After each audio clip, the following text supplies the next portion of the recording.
Kantu bat, minutu batean. Martxoaren 19tik 29-ra, atarratzen hasi eta Bilbon amaituko den 24. korrikak, dagoeneko badu bere kantu ofiziala. Zetak taldearen buru den Pello Repalaz izan da musika eta hitzen sortzaile. Eta Maxu Zugarramurdi eta Ramon Martikorena izan dira kantuan kolaboratzaile nagusiak.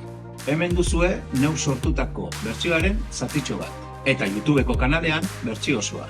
Deskribapenean, esteka. Entzun eta gozatu.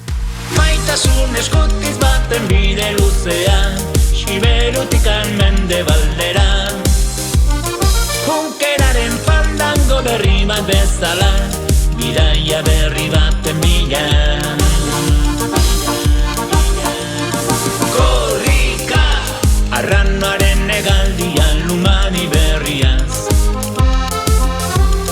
Korrika, irrintzi zerbata hogaztetan.